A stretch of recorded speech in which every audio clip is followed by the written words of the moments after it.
Nous avons procédé au bilan diagnostic, l'évaluation de la deuxième phase, la phase 2019-2023 au regard de la première phase du plan d'action prioritaire 2014-2018.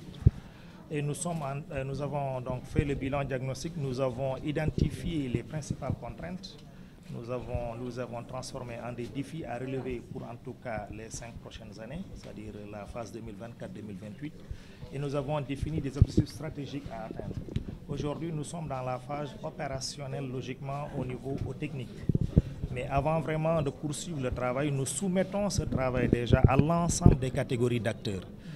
C'est ainsi que nous avons reçu hier les élus locaux, nous avons reçu la société civile, nous les avons soumis le travail qui a été fait pour recueillir leurs avis et observations. Et aujourd'hui, nous soumettons en tout cas ce travail au secteur privé pour recueillir leurs avis et observations d'abord sur le travail qui a été fait, mais également pour nous dire sur les orientations qui sont fixées en termes de réformes à mettre en œuvre. Quelles sont les réformes majeures, les réformes clés qu'il faut mettre en œuvre pour disposer d'un environnement des affaires de classe internationale? Ça, c'est fondamental pour en tout cas vraiment l'émergence économique de notre pays, pour la création de richesses, pour la création d'emplois.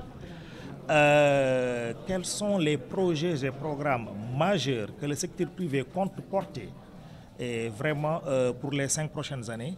Ça peut être des projets purement privés, ça peut être des projets qui seront portés sous la forme de partenariat public-privé, mais que ce soit des projets majeurs que le gouvernement compte soutenir et accompagner pour les 5 prochaines années. Donc c'est vraiment l'objet de la rencontre. Nous les soumettons les observations et puis également nous recueillons des avis. C'est des projets et programmes qui doivent être majeurs, qui doivent être impactants. C'est-à-dire c'est des projets qui doivent vraiment changer structurellement la structure de l'économie. Ça, c'est fondamental.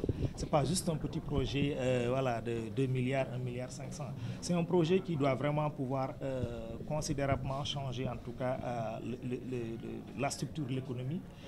C'est des projets, on souhaite qu'ils soient dans des secteurs assez porteurs. Le secteur industriel, par exemple, c'est un secteur qui est assez porteur. Vous savez que c'est un des défis en réalité. Aujourd'hui, nous savons que l'industrialisation présente beaucoup de défis, présente beaucoup d'opportunités présente beaucoup d'opportunités dans ce pays. Et aujourd'hui, nous devons insister davantage sur l'industrialisation. Le gouvernement a mis en place une stratégie nationale d'industrialisation, la stratégie de développement du secteur privé. Si nous avons des projets porteurs dans ce domaine, nous sommes vraiment preneurs.